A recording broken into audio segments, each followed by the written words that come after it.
everyone, welcome back to Sweet Yellow House, and today I have 4 projects for you and also a little chat while I make some breakfast for myself and my son. So let's get started. Project 1 is what I'm calling a boho shelf.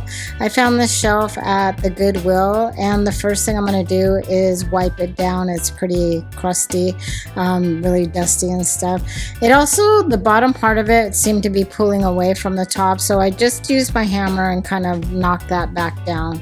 So I'm going to take some crackle medium from Folk Art, and I'm going to apply this all over the shelf. I'm not really putting it everywhere. I'm just kind of slapping it on carelessly, really.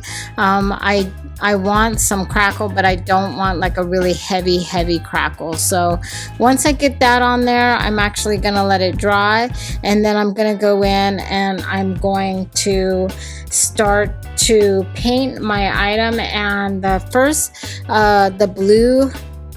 the bluish color of paint there is called Cascade. I did mix in some Adirondack with that, Adirondack white, and it's the same kind of the Folk Art paint. And so I'm just mixing that together, and then I'm going to go through and start using that bluish color to paint over everything. Again, I'm just kind of being really free with this. I'm not doing full coverage.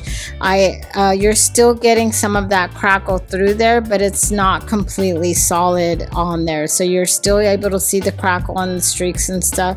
Once that comes to tack, I just take my hand, as you see here, and I'm just kind of pushing into everything. By doing this technique, you're removing that blue, exposing that gold, but also too, by this technique, it looks more chippy than anything, like rub, so that you're not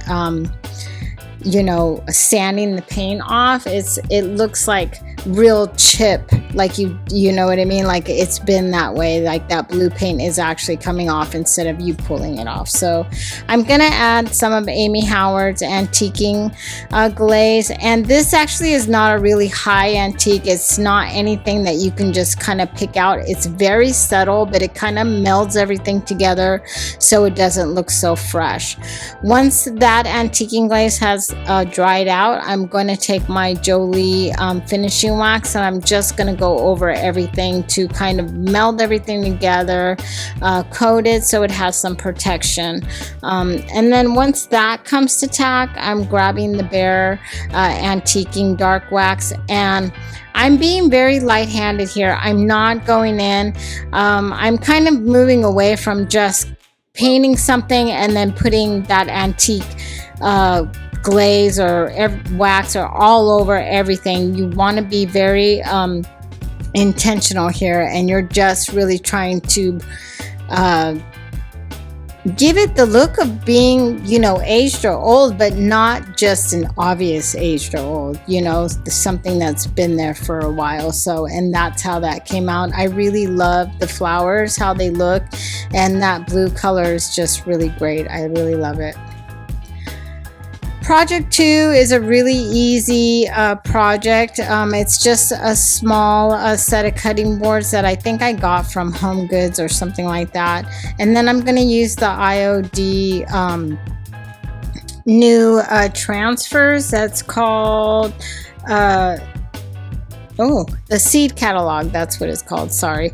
And this has a lot of different transfers in there for different sizes and stuff. If you're someone that flips or sells or something, this is a really good transfer pack for you, because you could make something like these little cutting boards, and this is a really easy quick sell if you're a resale or putting, you have a booth or something like that. And also a really nice homecoming or a homewarming gift, housewarming gift, someone that's a cook that, likes things like this and stuff. So it's a really easy flip, and but it has a lot of impact, whether you're giving it as a gift or using it to decorate, or you know, you need some quick projects just to sell at a booth or something like that. So all I did was I picked out the transfers that I wanted, and then I put them on the board, and I got some twine there that I had left over. And then what I'm going to do is I'm going to actually grab some big top. I'm going to take the twine that I added to the top, just so that I don't get big top on it, and they get all sticky or whatever. So that's why I removed the twine, and then I'm just gonna coat the top of those transfers with the big top there. And like I said, it's a really easy gift, or something that you can use to fill your booth.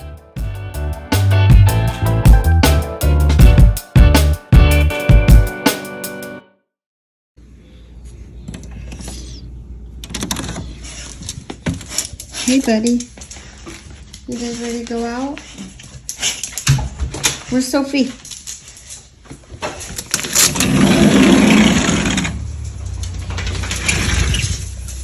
You wanna go out?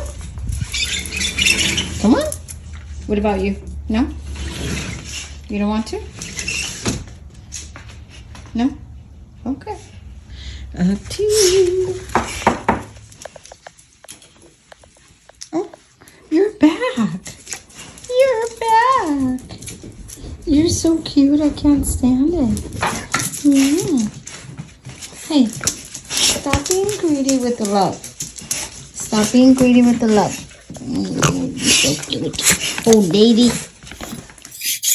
It's really hard to find that energy to like cook for yourself. You know, you're like, oh, I'll just have a bowl of cereal or. But for me, potatoes are my desert island food. Potatoes I can eat every day, all day long, in any kind of way. That's why for me, moving slow and everything being very intentional and planning is a big thing, because if you're planning, you know, you allow for that. And in my household, it's kind of like been a struggle with my husband, because he's not a planner. Like, he is fly by the seat of your pants, wake up at, you know, midnight to go get ice cream. You know, from one minute he's doing the yard, and the next minute he's on his motorcycle going off for, you know, a ride, or, you know, I mean, it could be anything. But, so it's very difficult to get him into that frame of mind. So if I do plan something, especially for myself or with family, or we're going to have dinner with, you know, relatives or something, I set it, and then I constantly reinforce, you know, tomorrow, or, you know, later this week or Friday, we're going to go have dinner with my brother or whatever. So do you want me to get you something out to wear so you can get home and change? And then I'll send him the text messages through the day, like, hey, you know, tonight when you get home, we're going to dinner. Remember, like, I constantly have to reiterate what it is we're doing. And even at that, he could still come back and say, I'm working on a project, or I have a buddy coming over so that I can work on his bike, or so you just never know. You just never know with him. So I have learned that you just, you know, I keep my own plans and let him move along with his. I think we've been together long enough now that he kind of knows now, like, the things that he needs to be there for me. Like, if I, you know, especially if there's something I'm going to where I'm like, you need to be there, or I need your help, or I need you to go, or this is important, then he's good about that. But if I'm just like, hey, you know, we might go blah, blah, blah, or I'm thinking that we should, or, you know, I made plans, you want to go? He may say yes at that point, and then later be like, nope, I have other plans. So it's okay. I'm okay with that. We've learned how to navigate around that, and luckily my husband is so good with the kids that if I'm doing something but my kids have decided that they don't want to do that with me or go, or if they feel like staying home because sometimes they get overwhelmed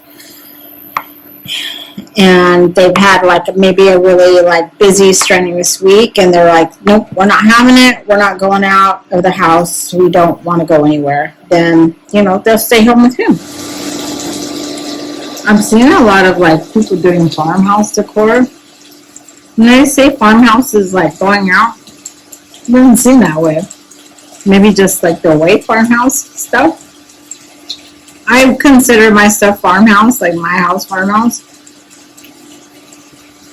But I'm very like traditional farmhouse. Not just like the what, I don't know what you would call my style, like rustic farmhouse maybe. I'm not sure, but whatever it is, it certainly is eclectic and farmhousey vibes. I've tried to be like a minimalist and everything, but I always go back to this form of decorating. So I'm thinking, I'm like one of those maximalist people, but also too because I like my house to feel warm. I don't want it to be like no surface has anything on it. And we live in this house. This house is like live. No one would come into my house and be like, no one lives here. Or, they don't do anything here, or no one's ever here, or whatever. I mean, you come into my house and they're like, this house is loved and gets loved daily, every hour, every second of the day. And when I moved here, my goal, because I knew I wasn't going to be like working outside of the home, my goal was to have a place that I wanted to be. I'm not judging. This is not me judging, but I don't understand people that buy these homes, will spend a fortune decorating it, beautiful yards, beautiful interiors, beautiful and then are never home, or their whole goal in life is to get out of the house. It's like, I'm all for getting out of the house, but I'm not one of those people. Like, literally, my husband is like, girl, get in the car, we're getting out of the house. Because I'm like, I don't want to go anywhere. I don't want to, I want to be home. I want to stay home. At home, in my yard, in my craft room, on my couch. Like, my favorite place to take a nap is literally in the living room with the windows open, because the breeze is just so nice in there. And with the TV on and just snort it away on, like, I can just sleep for hours, there. I like hearing noise when I sleep. I don't know, it soothes me. Like, I guess mentally in the back of my, subconscious while I'm sleeping, I can hear everything. And so, even just laying on the couch next to my son while he watches TV, and I'm like, that's the best sleep I can get. Let's watch this. Welcome to Farm Charm Chic. I'm Emily. In today's episode, I have 5 beautiful summer-themed tier tree Emily ideas is gorgeous. for you. Some of these are yet the tier tray to go on. There's put that thumbs up. But let's go make some DIYs. Eggs for It my keeps chicken. seeing these cute little, almost like cabanas or little storefronts. Whatever project you're working on. I was thinking about doing this thing, I don't know, like a masterpiece theater. I don't know if that's what it's called, when they had like the guy and the 2 robots or whatever, and they would like talk during the movie and critique it and this and that. I was thinking about doing something like that, like me watching my old videos, like critiquing those. I don't know if I can handle it though, the anxiety of like, what? Like, oh, I did that or I said that. Or, that all of my clays. I love these models because I can create a really beautiful frame on something that is otherwise. I'm actually anxiously waiting for Sammy from Unicorn Dust Designs. Her thrift haul is coming on today. She has been super kind to me. she has recommended my channel and just said such wonderful, kind words about my channel and my crafts, and I just feel like that's such a compliment because she's like such a go-getter, and the stuff she creates and the fact that she's funny as heck, it's just like, that's what makes it, she's enjoyable to watch because she's super funny and the stuff, and she's just with it, on it, going after it. Like me, I'm just like, feel like I'm moving in slow motion, and this girl's just going after it and pumping out crafts, and not even like like it doesn't even faze her. She's like, oh yeah, I've never tried this before, but hey, let's get it done. And then she produces this beautiful, like last week, like that frame she blended, that was nuts. Like, and then she's like, oh yeah, I didn't do it, I've never done this before. We're like, what? You've never, but she's like, yeah, if it doesn't turn out, just redo it, blah blah blah. And you're just like, because the bad thing about me, like, and I've said this before, if I'm not going to do it right, I don't want to do it at all. And I really need to be more like her, like not be afraid to try stuff. So I totally get it. But that's the one thing that I love about Sammy, is that she'll just, like, she inspires you to try, take a chance, and go after it. And, like Unicorn Dust Designs, Sammy, what I love about her is that she's not afraid to tell you, like, I'm hustling, and I'm hustling for me, and I'm hustling for my family, and I'm hustling to get my business going, and I'm selling products, and, I'm making stuff, and I'm doing it, and that's great, so I love honesty in people. I'm not a fake person. I cannot get away from being a real person. And I think for me, my face will give it away every time. If I'm not genuine, or if I'm upset, or if I don't like something, and I'm like, no, that's fine.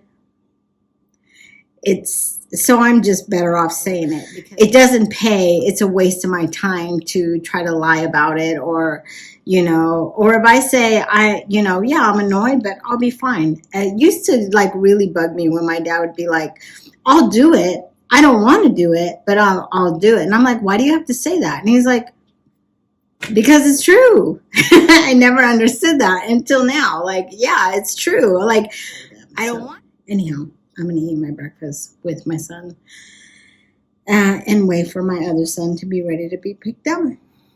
And then I am going to wait patiently for Sammy's thrift haul that is coming up here soon. Waiting to see. Anyhow, thank you, Sammy, for all the love that you've given me, and all the kind words, and pushing people over to my channel, and the love and the feedback, and just the support has been just more than I can say. I'm truly touched by your kindness, and everyone else's kindness that you've sent over my way, and the kind words and stuff. So thank you. And I appreciate it. I really do. I'm just in awe at the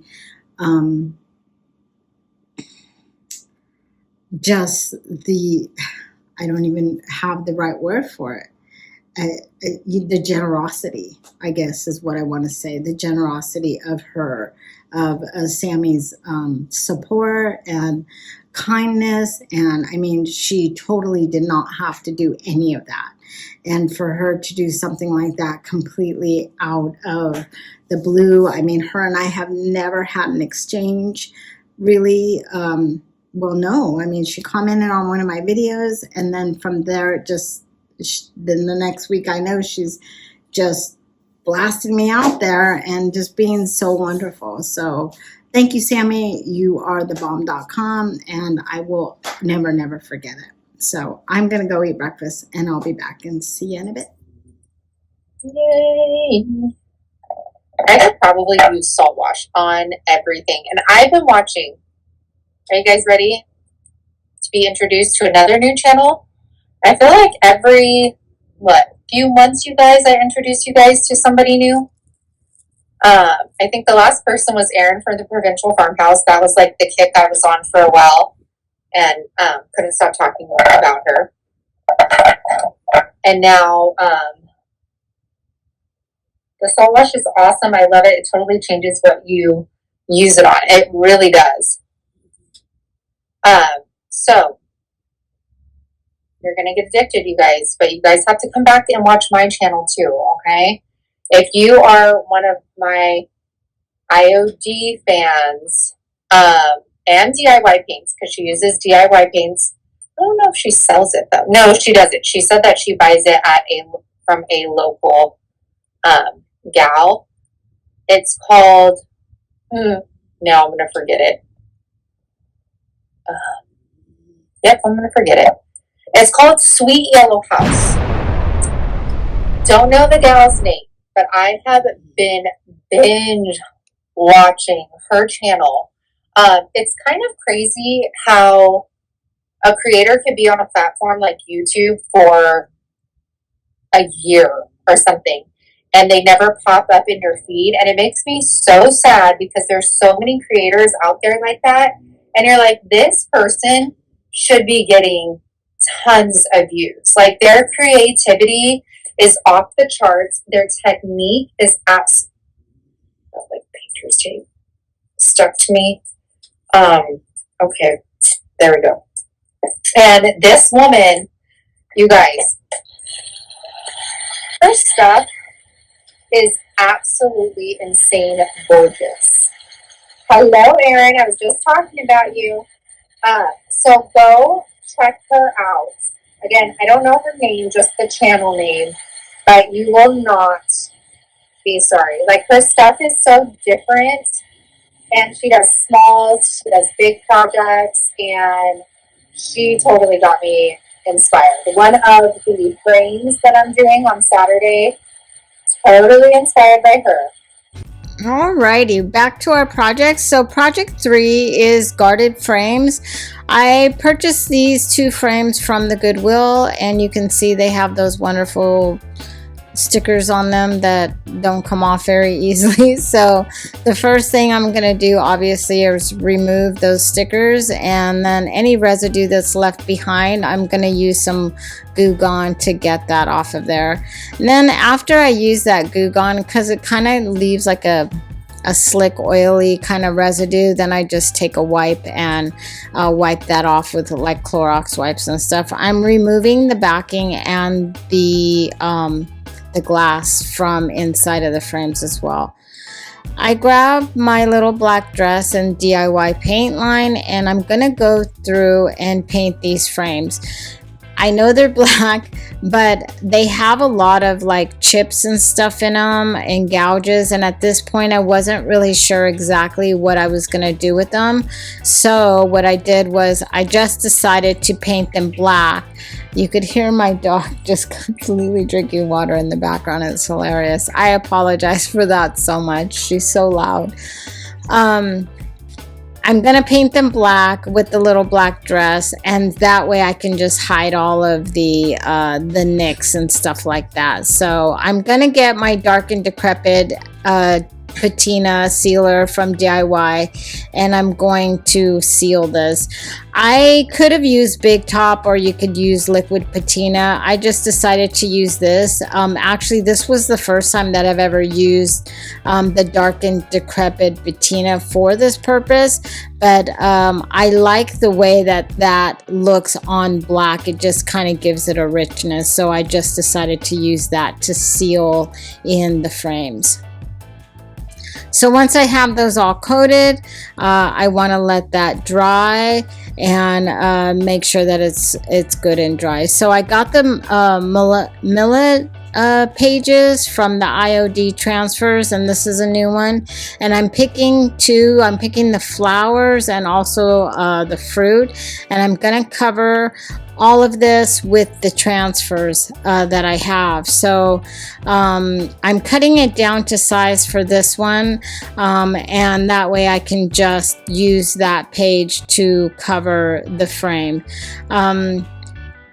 I started it this way, and then from doing the first one, I just kind of experienced that this was probably not the best way to do it, but you know, once you kind of start something, you just kind of have to go with it. So the problem that I was having, it was because those flowers were so close together, it was hard, it wouldn't kind of release from the center part, so it was kind of pulling it back up when I would pull it back. So the second time around, I decided that I was going to do it a little bit different, and so you see me putting the frame on top to measure it. I'm going to turn that transfer sheet over, and then I'm just going to trace the shape of that frame and the insert part of the frame, and then that way I can cut it out. What I was hoping at the time, that this would be a lot easier, so that when I was pulling the transfer carrier sheet back, that it wouldn't then pull you know, those transfers back with it that I wanted it to lay down, just because I had so much in the center part that wasn't attached to anything. So I just wanted to give it a try this way to make sure that it worked. This did work a lot better. I was happier with the way that it turned out. It came off easier, and I didn't have very much difficulty with that. So what I did was I transferred those there, and I didn't, for some reason, I don't know why this didn't record. I don't know if I lost it. I don't know. My computer, again, is not liking me very much. So on the one frame with the flowers, I actually went along the edge of that with the tacky glue and put it on there, let it come to tack, and then what I'm doing is I'm using silver leafing, silver flake foiling, and I just used that, and I went around the edge of that frame. I didn't do this with the other one, I only did it with this one. Here you see me kind of buffing it in and burnishing that silver leaf, and I'm doing that with just kind of like a felted wand type tool. So once I have that silver leaf in place, I'm going to get my Mod Podge in the gloss, and I'm going over both of the top of the frames with this. I want it to almost look like like a ceramic type piece with the shine and stuff on it.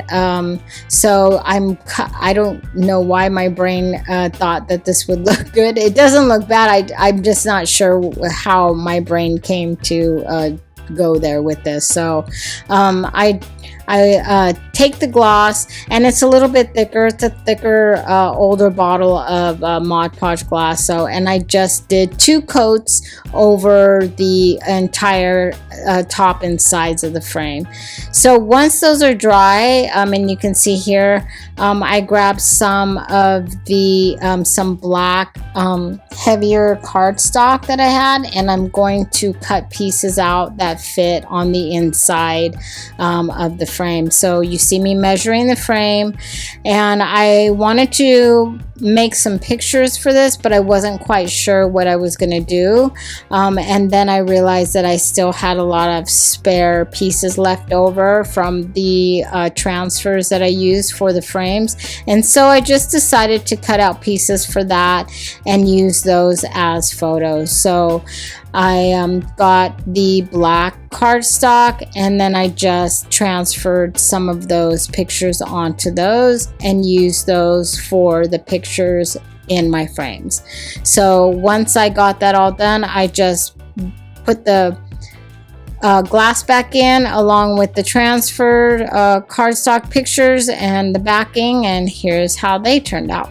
And I was really happy with this. They look really, they're different. I will say that, but I do like the way that they looked. I would probably now go back and change the pictures that I put in them, but I thought that they were stunning. That black with all that vibrant color is really nice. So project 4 is kind of like, you've seen me do one of these before, but I'm gonna do one in more of a French style.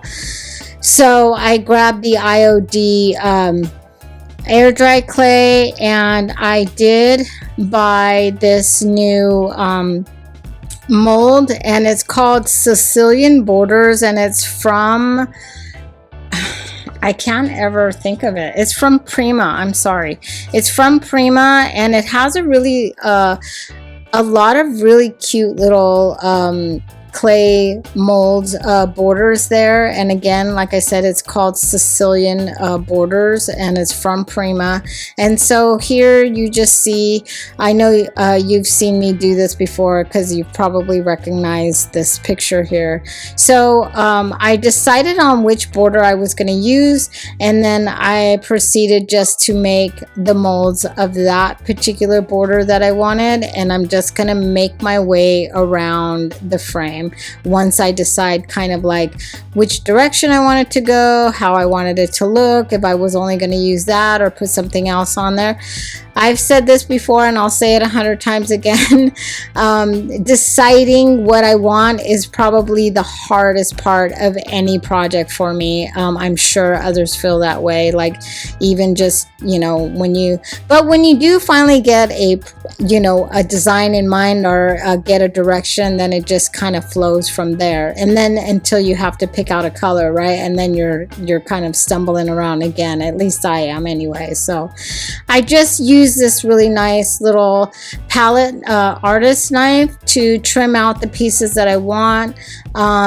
And I have a quick tip here for you. And for me, at least when I'm making a lot of molds, what I do is I start off with the clay, I put it in there, and then I just used something to push it down. I'm not really interested, even though you see me removing this just because it's coming off easy, but I'm not interested in flattening this, or I'm pushing that clay down into that mold. Just my whole point with this is just to get the detail of that mold. So once I feel like I have it all pushed down into place, I'm gonna grab my palette knife and I'm just gonna run it along the top of that, and it just cuts it like butter because the palette knife is so thin and it just goes through there and comes off so easy, and then you're left with a really smooth flat backing on that, and it's so fast. Rather than trying to use that scraper to kind of remove all the excess, you don't even have to do that. You just run that palette knife down it and it comes off, and you're left with a smooth back. You don't have to do anything else to it. It's just that easy. So let me know if anybody tries this and how it works out for you. I'd just be interested to see if anybody has as much luck as I do with it. So I just grabbed my Type Bond once I got all of the molds made and laid out where I wanted, and I'm just going to, instead of putting it on back of the molds, it's just easier to coat the frame with it and then lay the molds down. So once I have all those in place, I'm going to let it dry, and then I'm going to grab my Amy Howard's cracked gesso. I'm definitely going for a certain look on this, so this is why I'm using certain products, and this cracked gesso is going to give me a plaster, but it's going to make it easier to kind of get a excuse me, a crumbling type plaster look is what I'm going for. So this is why I'm using the cracked gesso, because it will give me that look. So I mix up what I need, and this is just like a little coffee whipper thing that I used, and this is really good for milk paint as well, so it just kind of gets everything really blended quicker. Once I have that cracked gesso blended up, I let it sit for 30 minutes just to kind of let it thicken up a little bit, because this is thin like milk paint. And once it thickens up a little bit, I grab a smaller brush, and the reason I'm using a smaller brush is because I want to kind of get around all that detail in the borders.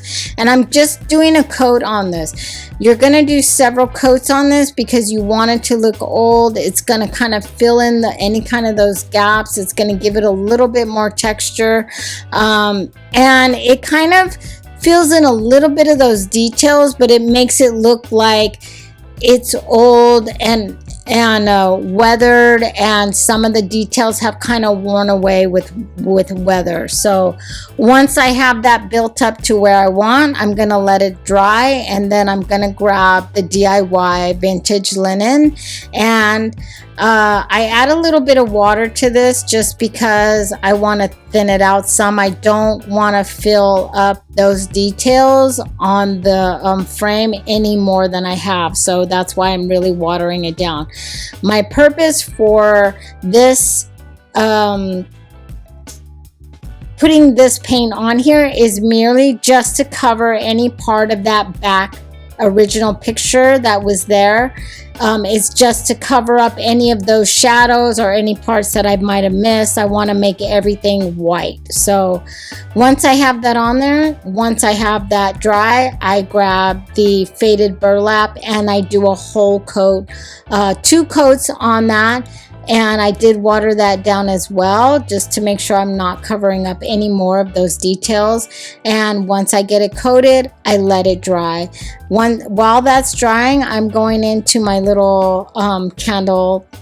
This is a little wall sconce extra that I had, and I took it all apart, and now I'm going to do 2 coats of that faded burlap on that. Now I'm going to get my IOD Trompe l'oeil Laurel. They have this in this kind of like muted color scheme, and then they also have one that's in blue. And I'm just going to pick out the elements that I want on this. I'm going to start off with the main element that's in this I'm sorry, it's an inlay, it's not a transfer.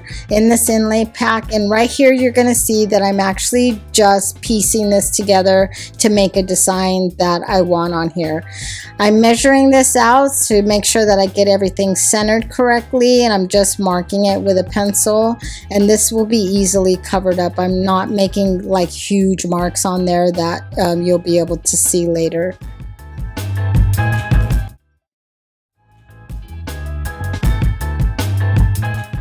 Once I have that where I want it, I'm gonna lay down some more of that faded burlap. I'm just adding a little bit more water in there just to kind of thin it out a little bit more because it's thickened up on me. And I'm gonna put a nice layer down to put my inlay in. And I can't remember where I heard it, but I heard if you wet your inlay a little bit, that it'll lay down a little bit easier, and kind of you won't get so many missed spots there. I did find that this worked. It worked well for me. I found that I didn't have to spend so much time trying to push it down, that everything kind of laid down really well.